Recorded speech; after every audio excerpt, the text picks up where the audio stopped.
Hey everybody, it is Rogue here, and I am about to run you through a quick tutorial on how to make a Demon Gate character using the Roll20 sheets.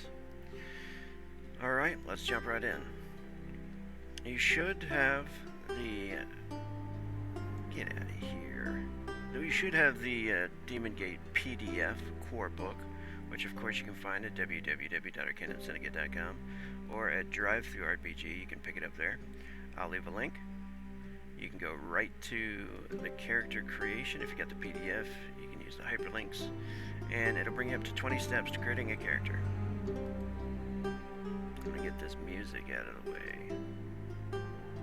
It's just so beautiful. By Kevin MacLeod. Great guy.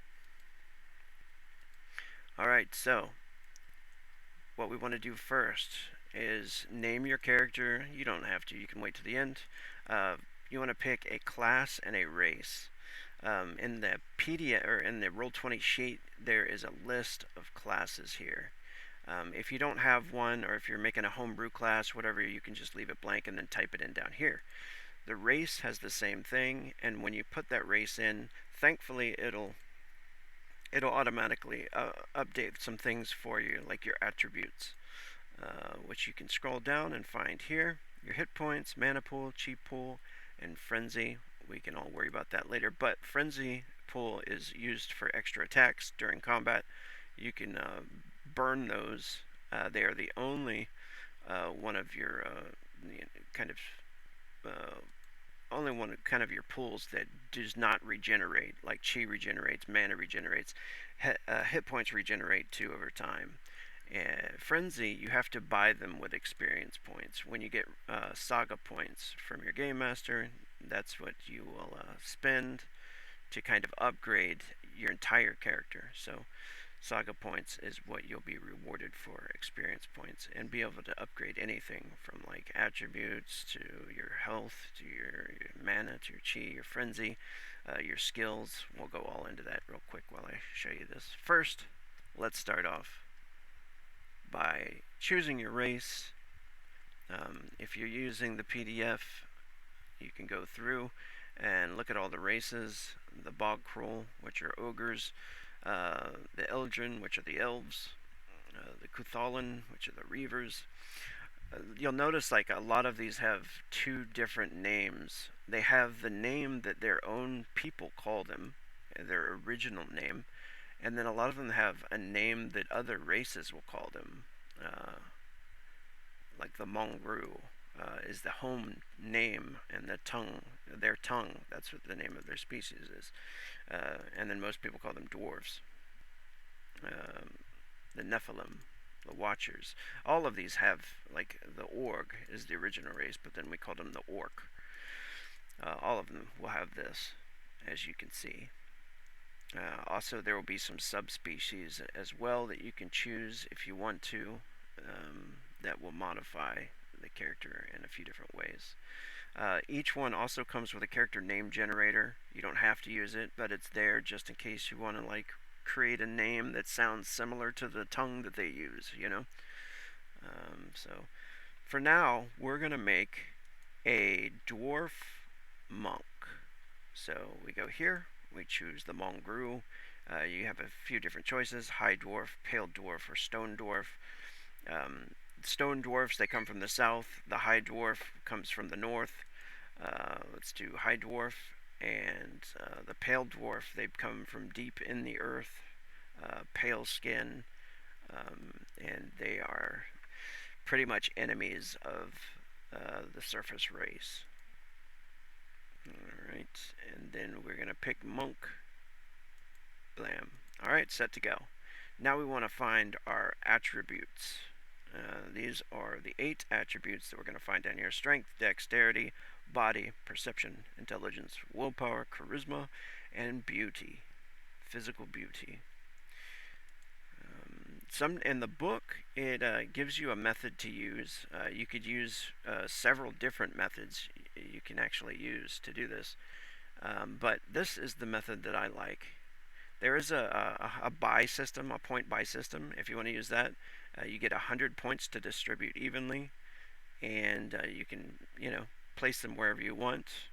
You can mess around with the numbers, try to min max as best as possible. It's kind of hard to min max in this system at low level because everybody pretty much starts out pretty bad at what they're doing because their first level, it's very survival based.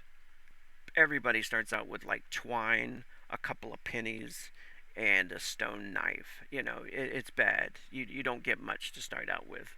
So you're kind of thrown into the world and like, go ahead and see how you do, buddy. So we're gonna go here. I make a nice handout for people to use. I've got this one right here where you roll 4d6 and you keep all the rolls, and then you just throw them into the attribute that you want. I've created this cool little macro thanks to Roll20's macro making design, and he rolls it all for you at the same time so you can get all that over with. And these are the rolls I get to deal with. I get a 20, an 18, an 11, a 12, an 8, a 12, a 15, and a 13.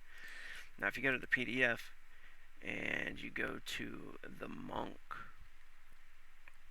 you'll see that each character class has primary attributes that you're not required to start with, but it's just gives you an idea of what it's good to start with. With monks, it's dex, body, and willpower. So we'll try to put the high numbers in those places. All right, I'll go back there. Wait, where am I going? Here we go. And let's do 20 in the strength. And you can see because he's a dwarf, he's already getting a +2 to it. So now he has a 22 strength. Nice. Let's give him an 18 body. Thanks to being a dwarf, he's already got +1 in there. Brings it to 19 total. Let's give him let's give him a 15 dexterity. Alright, that knocks him down to 14. Actually, you know what? I'm going to change those two because I know that getting a 15 dex will give him a +1 to defend. So, and you can do that because that's just what we do. Alright, so I'm going to give him 18 in here. That'll bring it down to 17, but that still gives him a +1 to defend and initiative. And then I will give him a 15. There. Alright, cool. Perception is being able to see and hear things. It also helps you in hiding and stuff like that. We're not too worried about it because he's a monk, but I do like perception. But let's give him a 13. We use the next best one. Alright, intelligence. Nobody wants to be terribly dumb, but he's not going to use that stat a lot, I don't think. He's not a spellcaster. He doesn't need to read and write and stuff like that. Willpower is always kind of important. Oh man, you know what? Let's put 13 in the willpower. Let's do that instead, and then we'll give the perception the 12. All right, and then we're left over with the 8. Let's give him the 8 in charisma. He's not going to be a very nice guy, right? All right, so we got one more 12 to deal with. So we're going to throw that into physical beauty. Hey, he's a above average type of dwarf there. All right, we're done with the attributes. Now, for hit points, the dwarf gets a certain amount. Go back to the dwarf. The mongrel.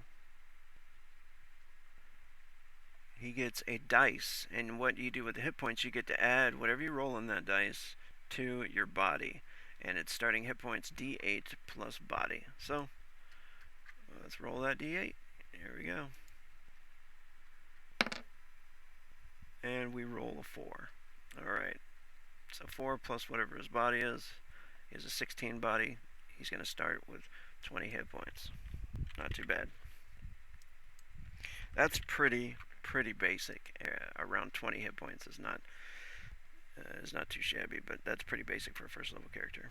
That's what you want, at least a 20. If you're lower than that, it gets kind of scary. But everything at first level is scary in this game. All right, to find out, he doesn't use mana because he's not a spellcaster. He hasn't unlocked that. He does use chi though, or ki, or however you want to pronounce it. Body plus willpower, and that is your ki pool or chi pool. So 16 plus 13 is 29, and that's how much he's got in the chi pool. We'll put that in there, and he's ready to go. Saved saga points, total saga points, he has 0 because he has not been given any experience yet. The player that is going to be playing this wanted to name his dwarf Gund, so we're going to put that there. I'm making it pre-made for him right now. Alright, skills. Now we're going to skills. Thankfully, the unarmed combat skill is already adjusted depending on what character class you choose, so that's taken care of for us. But I do have the handouts of the classes and the races here. So we'll pull up the monk and we'll see what skills he got. Let's see here. The monk starts with character skills. Acrobatics at rating 1, which goes off of dexterity. So we'll come down here and we'll type it in. Acrobatics. It goes off of dexterity, and it starts at rating 1. Now this gives him the dice that he's going to be rolling for that. Anytime he has to make an acrobatics check, I want to flip over this guy and punch somebody else. He makes this roll, and he's got to get a target number. So he just rolled a 7 right there, which is a pretty basic success. Like 5 is a simple task, 10 is a little bit more difficult, 15 becomes very hard, and so forth and so on. A lot of rolls in this game are resisted, so a lot of times you'll be like rolling against another enemy, so to beat them. So, all right, let's see. These character class abilities, which are on the class template, these are awarded every time they go up a level. That's the ability that you get. There's a lot of other abilities that you can choose and for different purposes, and you kind of form the character the way you want them to. You know, after 12th level, you can also this game goes up to like level 100. It goes on forever. It's really made for long-lasting campaigns. So if you like that kind of stuff, definitely check that out. Oh, Dex, Body, and Willpower. Those are his primary attributes. I don't know why I chose the other one. Anyway, combat skills. Unarmed combat, martial arts plus 3 is what he is supposed to have. I thought that did that for you. Let's see here. Brawler plus 2. Let's bring him up to martial arts plus 3. Oh, that might have been set before. He was going to be a warrior before. That's what happened. Alright. So with martial arts comes some really cool advantages. The monk, from what I've heard, really gets some good loving in this system. They gain an extra unarmed combat attack. They also gain blind fighting, so that they can fight with in the dark, basically. So blind fighting will go here, and we'll put owned, so that the character does not suffer any negative modifiers during blind fighting. And they have martial arts, so they are going to have 3 combat attacks, 3 actions. Everybody gets 2 actions, basically, when you start this game. Everyone. 2 unarmed, 2 melee, 2 projectile, 2 magic. Now, a lot of people ask me about this, like, oh, so I get 2 unarmed attacks, then I can do 2 melee attacks, then I can do 2 project. No. Once you use one of those attacks, it erases one from all of it, you know. So you're not doing like all these different attacks. You don't get all these different ones. It takes any of the action points that you use away from all the other categories as well. So um, unarmed, he's going to get 3. Um, Somewhat similar to Pathfinder, I've found out. I just recently played that, where they have 3 actions in second edition. I've never played first edition, but I know that they have 3 actions. One's for movement, one you can use for like attacking. You can attack again, or you can, make a lore check. It's very similar to that in that aspect. Except for in this game, you don't have to spend actions for movement at all. You're moving. It's like that's separate from your action points. So you're moving and you're doing actions while you're moving. Uh, Depending on what race you are and your speed, your dexterity, that's going to determine what your movement is. And as you can see here, the dwarf suffers a little bit because of those little legs. So they start with 3/6. Even with his high dexterity of 17, he's only getting 3/6. Uh, he can move 3 hexes, and then he can run 6 hexes during his turn. And that's what that's about there. Your physical condition and your mental condition, it all starts right here at 0, content and rested. As you start to say you start to fail body checks, like you're in the winter and you're like cold, you don't have enough gear to keep your character warm, you start to like lose your status, and if you're not eating, you start to like lose these conditions, or gain them. Actually, you start to place these points on them. If the game master says, oh, now you suffer another point, and you can see here you go to fatigued, and you start to suffer like negatives to all your physical rolls. This would be for all your mental rolls. It kind of builds up that dread.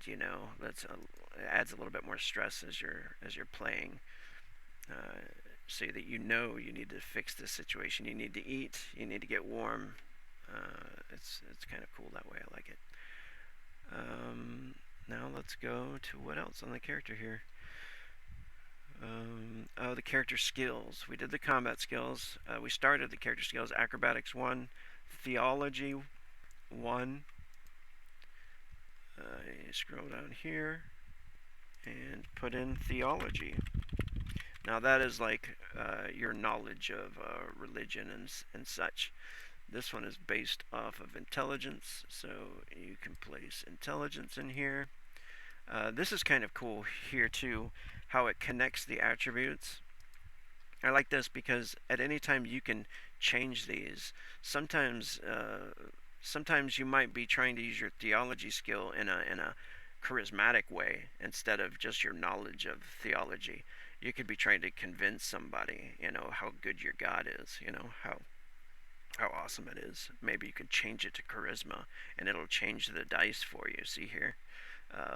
One thing that stays static is your rating. Every time you're given saga points, say I'm rewarded 10 saga points for my adventure last night, and I want to raise my theology. It takes 2 saga points to raise my skill up, and then it would be 3 more if I wanted to go to 3. Very simple, and it changes the dice. You can see there. You start to get a dice pool. All of these dice explode too, so if you max out any of the dice, you get to roll it again and add to the result. Very cool. All right, change that back to 1, and change it back to intelligence. All right, and character skills, and he also has no skill slots for the monk, so he can't go through and buy any more skills for right now. But some character classes you'll see, some of them have like extra skill slots where you can go purchase, your own skills, like anything, any character skills, like, blacksmith or, tracking, stuff like that. All right, and we'll go down to starting equipment. We can give him a prayer guide, his holiest symbol, which gives him a +1 to spiritual influence. Oh, here's something that's pretty cool. We'll go over to the mystic tab, because this is where like magic and all the mystical stuff is. He doesn't have spells, but he does have spiritual influence. Every character does, no matter if they're religious or not. This is basically a percent chance that your God is going to listen to you. You know, like you're in deep trouble. You know, once per combat, once per session, basically, once per scenario, you can really roll. You can ask your God for help. Like maybe you're getting beat up, you're down to 2 hit points. Like, please, let this attack win, and then you miss. You roll a 2 after that attack that you know it was gonna. That was your last attack, and you're probably in big trouble. You can say, "Can I pray for my God?" And click it here, and I failed. No, God's not listening. He's playing Modern Warfare or something, I guess. So you're screwed. All right, but this is the area here where you take care of all that. He has a prayer guide and a holy symbol that's giving him +1, so we'll add that to his percent. This is a D100 roll, you know, so of course you start out pretty low. The spiritualist classes like monks and Templars and stuff like that, Templars are pretty much like paladin types. Um, they all start out priests with 10% at least. You know, most of the other characters start out around 2, uh, which is garbage. But you can gain more by being rewarded those spiritual influence points by the game master if they're a kind and generous game master. Maybe by tithing at the church or doing things that would be like seen as really cool by your god. We can go over here, check out what the gods are for the dwarves. We'll choose something for the dwarf that is somewhat monk-like, I suppose. You can go. Where is it in the handouts here? Actually, I'm gonna go to the PDF. That's where we'll go, and we'll go find the gods. Gods. There we go. There's a large list of gods, and a lot of them are under each specific species. Some of them have their own gods, so you can find them here. Whenever you're using spiritual influence rolls for a character that's not religious in any way, they don't pray to gods or whatever, that's not important to them.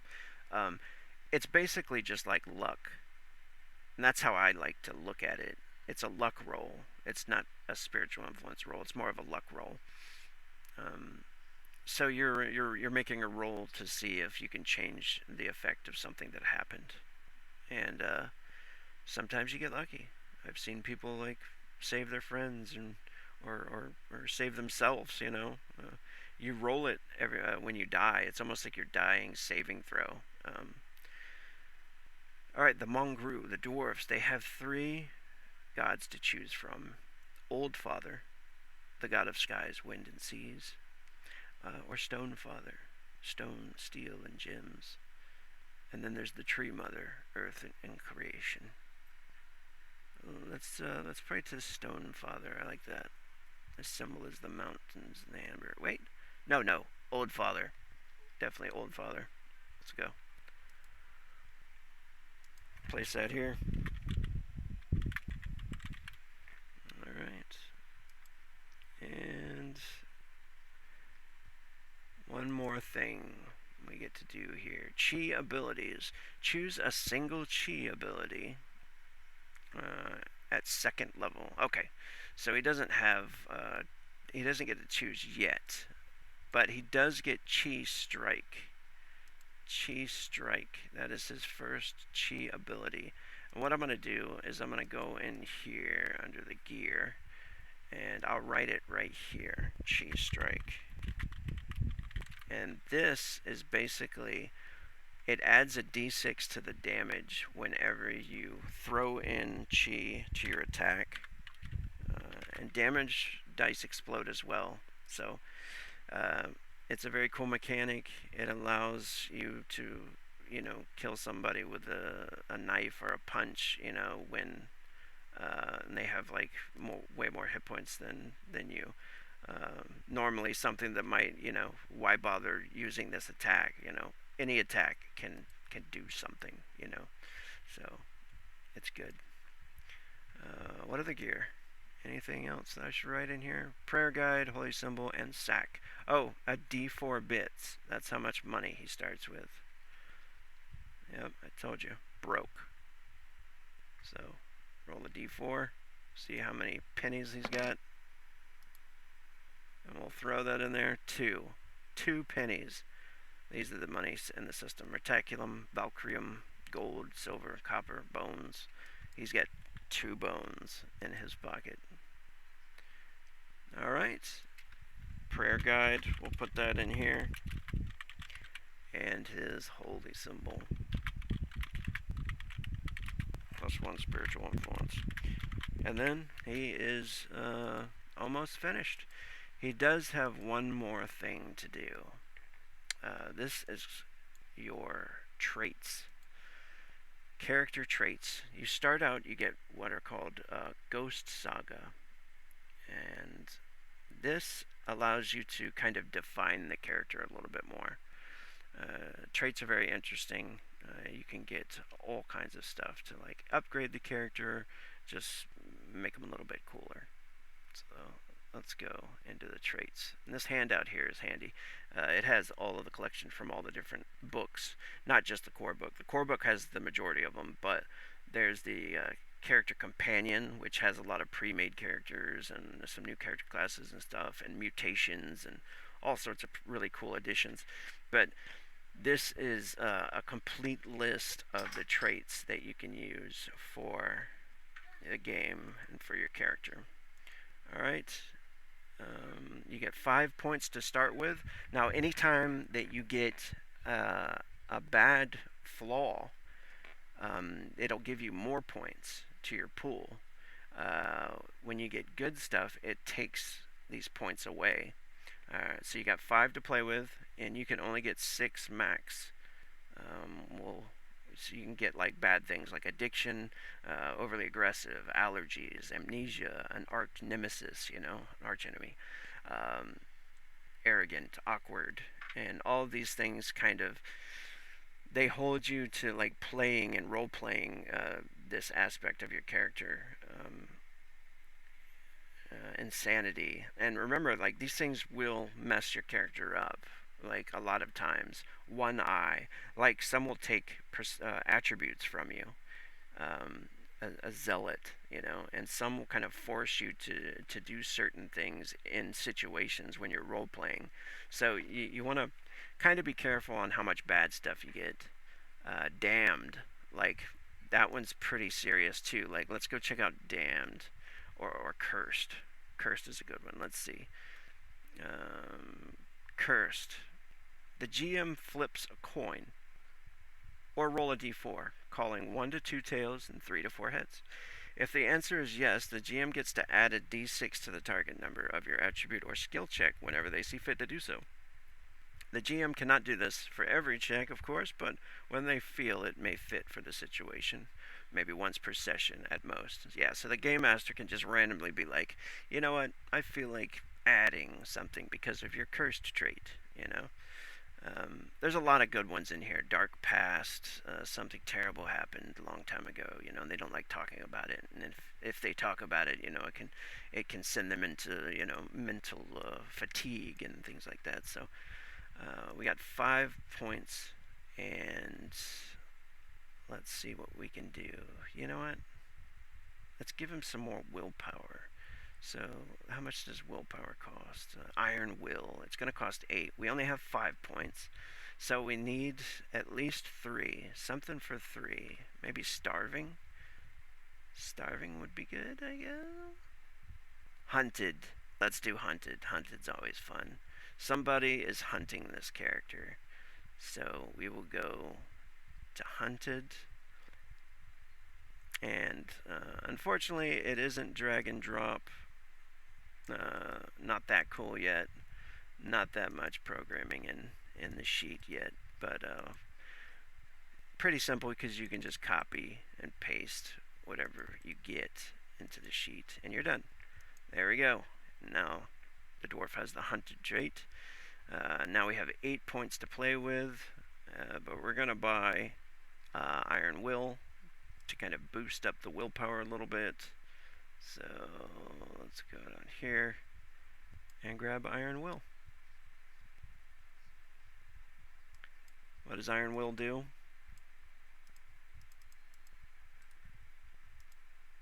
it gives you +2 to your willpower attribute permanently, and +1 to your fortitude. The way armor works in this game is it soaks damage. So if you get hit by like 12 damage and you have a 4 armor, you're only going to take 8 damage to your HP. Fortitude and toughness, those are like a natural form of armor. Fortitude is for psychic and mental attacks, and it soaks damage from that. Uh, Toughness is for physical attacks. Like if you bring your body up to 18, and you can have it. You start gaining toughness, which is just the natural armor. Willpower, we're going to move fortitude of 1 in this bonus area here.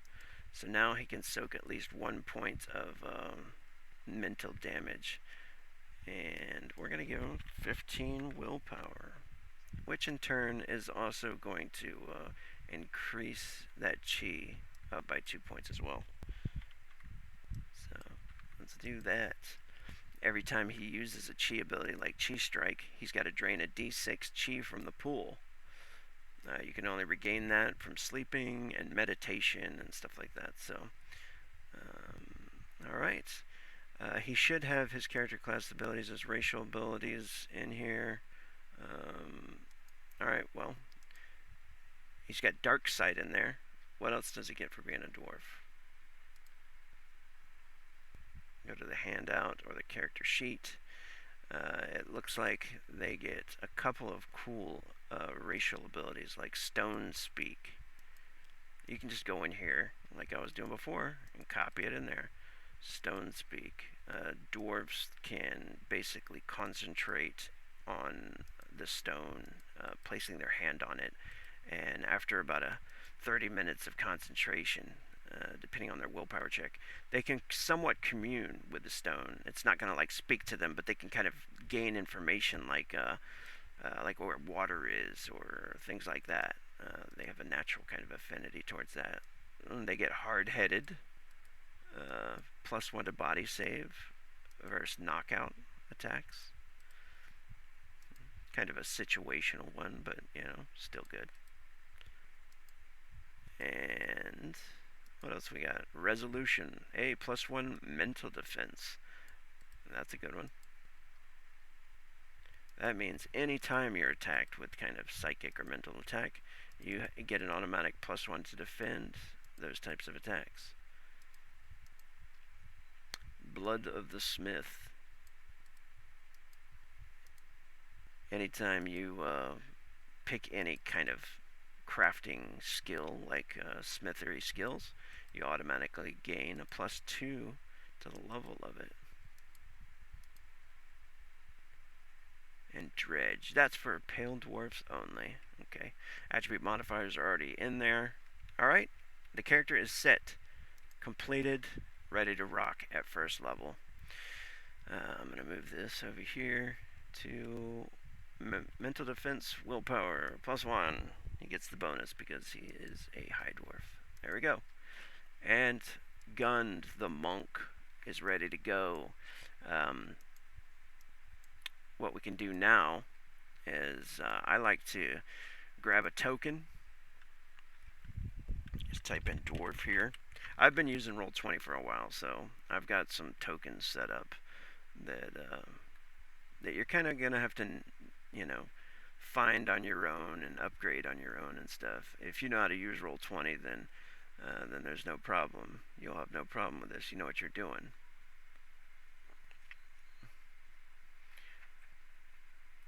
And then I use a couple of API scripts, which I think are fun too. Like the hit point one. It gives you this aura effect right here. Like, say if this character took 10 damage, and then you knock it off there, it shows like some blood spatter, and the character takes a wound and gets hurt, and the color starts to change. And it's not doing it right now for some reason. Interesting. Maybe because I'm doing a video.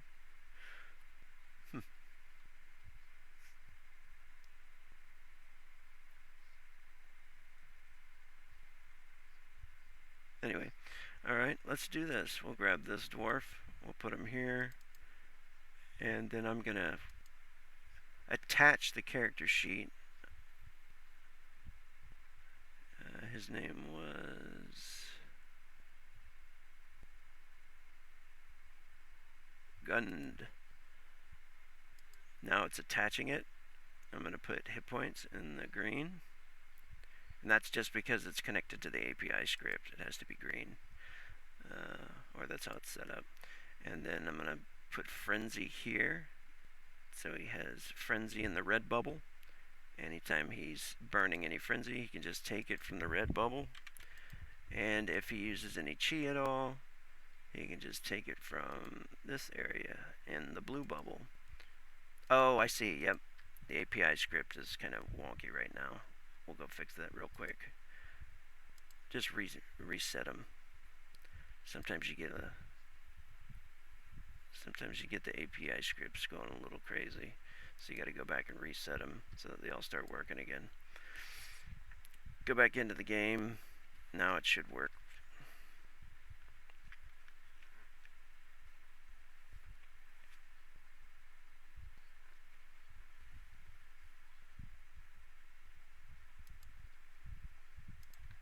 Let's see. -10.